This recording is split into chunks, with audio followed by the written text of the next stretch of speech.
What are you doing? I'm going to count the episodes that we did. Somebody told me that this is like our 101st. 101st? 101st episode. 101st episode, Ron. You're on the inaugural 101st episode.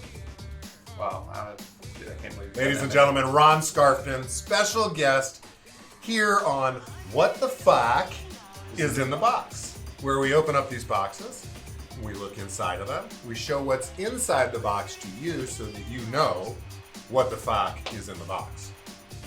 So what the fuck is in this box? I'm Eric Friedman. I know very little about what the fuck is in the box, and that's why we've got Ron Scarfton. Ron, what are we doing here in this bar?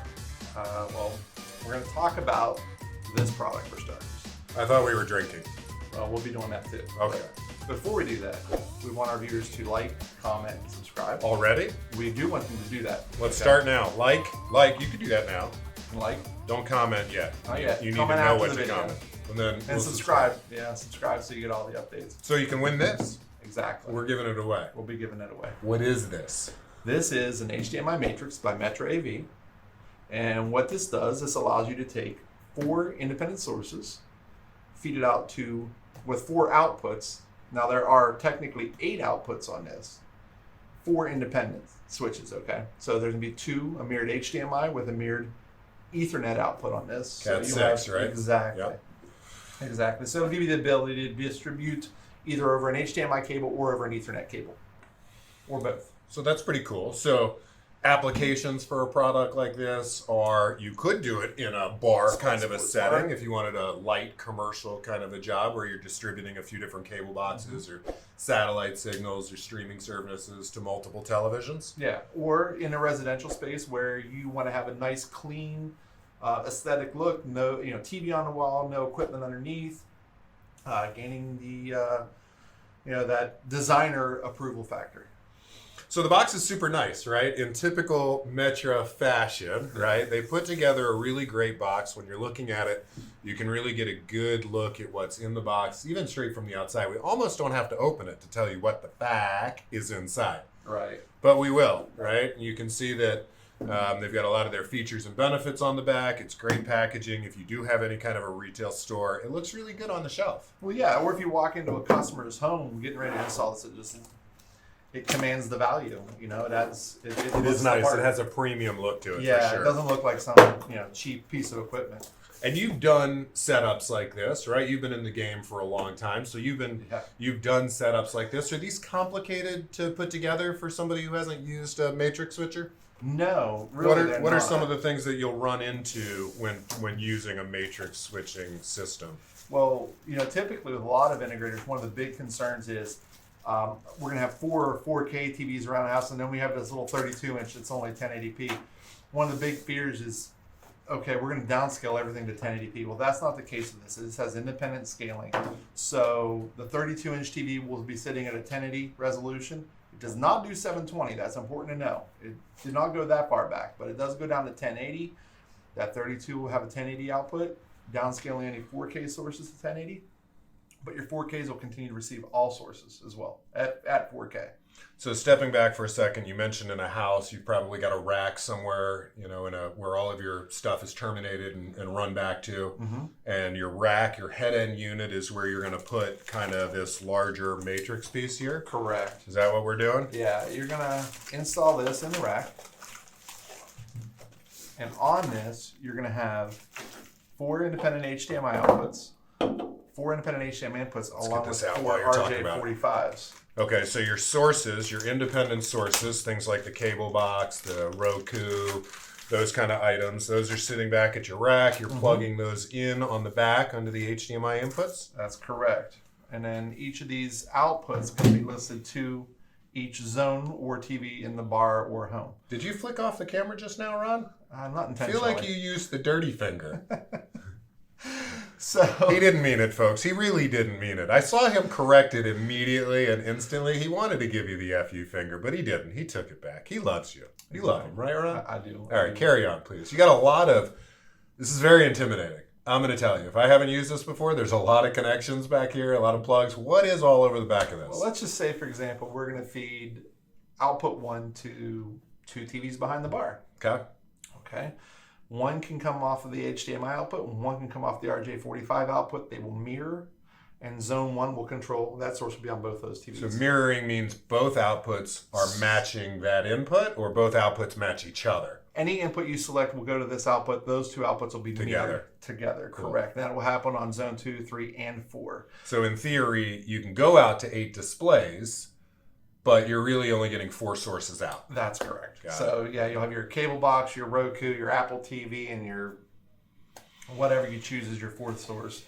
And that's going to be your limit of your sources. And then you can have upwards of 8 TVs. So like I said, it might make sense, for example, to mirror 2 TVs in one zone, like I said, behind a bar or in a game room. You know, we want to, whether we're shoot and pull from this angle or shoot and pull from this angle, we want to be able to see a TV on either end. You can mirror those TVs, and, you know, that way you can watch, you know, all the college basketball you want to watch all while running around the room. Absolutely. And so you got some buttons on the front panel here? Yeah. These are source buttons to select the various sources? Correct. So you'll be able to select 1, 2, 3, or 4 on that output, so forth with the other zones. It's nice with the tactile buttons too. You can hear the that's little clicking going on, which I like because it annoys people if you sit next to their head and you do this over and over and over and over and over and over and over and over and over. Don't wear it out. We got to give it away. Okay, that's a good point. I'll break the button. And so you actually have hard buttons on the front. So if you're standing there, you have control of it. I see there's an IR receiver on here as well. That is correct. Okay, and I also saw a 232. Yeah, so Well, yeah, you're going to be able to control through IR, serial control. This thing does actually have Control 4 drivers for everybody who's a Control 4 dealer. You can deploy this into your project, have a discrete command code for it. that's a big deal. There's a lot of folks out there using C4 nowadays. The fact that Metra AV went and had the drivers all put together right off the bat, that's terrific. I know that they have intentions of doing more drivers, but I guess the point there is you have a lot of different ways to control this. Yeah. So you've got complete control, and you can see that the remote has every function. What are in all of these other bags here? What do we got? What's that? So you're going to have here, obviously, your power supply. Yep. Then Power, you're power, gonna power. IR emitters. Yep. And IR, let's see, serial That's control. your serial cable. Uh-huh. Yep. And then, what is that? What do we have there? What we got here? We got... there's your receivers. There's your receivers. Yep. So we you got can 4 actually receivers. plant those around the house if they need to just use IR to shoot back. A lot of people who are doing Matrix will probably have some sort of control system, but if they decide not to, opt for that, you can tuck a receiver away, use the cable box remote or whatever remote, and control that equipment back at the rack. Yeah, and this is a pretty common item. We sell quite a bit of these. They're pretty common. Nowadays, customers have a ton of different sources. They don't want to see all those boxes at their TV. Mm-hmm. The installation most commonly looks like, in your house, you probably have this. There's a beautiful TV hanging on the wall. It's flush against the wall. There's no power cords, right? In college, we had the power cords that would hang down the back, and it's super obnoxious. My wife hates it. She's like, we're not in college anymore. Move the stuff over. Hide the cords. Get rid of the big speakers. She hates it. But you don't want all the black boxes and the equipment sitting there. And that's really what this is about, right? Yes. So you can have multiple sources sitting somewhere else in the house, hidden in a closet. Well, also think of it like this. If it's just, for example, you and your wife in the home. It is, because we don't have kids. Dual income, no kid. Dink, dink. But if it's just you and your wife in a home, but you have 4 TV locations, you might only really need 2 cable boxes. That way you're not paying rent on 4 different cable boxes. You can throw 2 cable boxes in the closet and 2 different Roku devices in the closet, have a his and hers. So no matter where you are in the house, you can select your cable box and she can select hers, or her Roku and your Roku. And that way you can have... I don't want to see her Roku. Then I got all those Lifetime movies popping up in my feed. Look in your jacket pocket. It's a surprise. A wedding ring. Of course, Steve. I will marry you. Great. Hey, Chloe, I have a confession. I am rich. I'm not into that. I can't do the it. Hallmark stuff. No. Not your thing. So final words, Ron. What did you read this manual, by the way? Because you always have to read the manual. I never read a manual. Holy cow, this one is color and it's high gloss.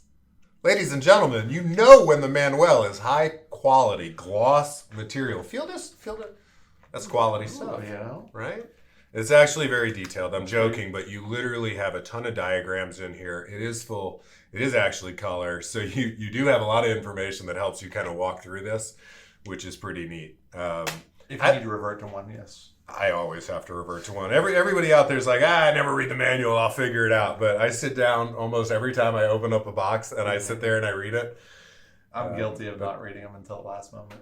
I bet you are. That sounds sounds about first. right. I got to get myself in trouble first. Yeah, well, that's a great way to figure out the tech support and the quality control stuff, which is another side of Metra AV that I think is really great to talk about. They make a full assortment of products. They make a lot of cables and baluns and extenders and switchers and splitters, and they have a few different relationships with some organizations out there that actually spend a lot of time and energy breaking down HDMI signals and video signals and kind of all of that stuff. And on top of that, they have very knowledgeable tech support. So if you Absolutely. do get yourself in a bind and you don't want to read the manual, I guess you could call them. If, We call them all the time, actually. That's a really great point. We always, when we have a tech call and a customer calls in, we often will get on the phone with Brent or with Adam over there. They are fantastic. They know their stuff, and they genuinely will do whatever it takes to try to help you out. So it's been a great experience every time I've had to talk with them. It's I've really enjoyed the conversation. I got off the phone knowing the answers to my questions. Sure. So. Yeah, they're great. So are we giving this stuff away all separately? Should we send out one piece each to a dealer and make them all get together so that they can have like a 4x4 Matrix party? Or should we do the nice thing and give this all the way to one dealer? I think we should give it away to the kid, honestly. Who do we give it to? The person that likes, Comments. and subscribes. Subscribe. So you have to subscribe to this and then watch more of these? Yeah. Another I feel 100 bad. episodes, hopefully. This is a very valuable product, so I promise you it'll be worth your time, even if you are forced to watch more of these by subscribing. Well, thanks for joining, Ron. Thanks for having me. I appreciate it. Appreciate you. I can't do this stuff without you. I think we did a good job on 101. I'm hoping so. Better than Dalmatians.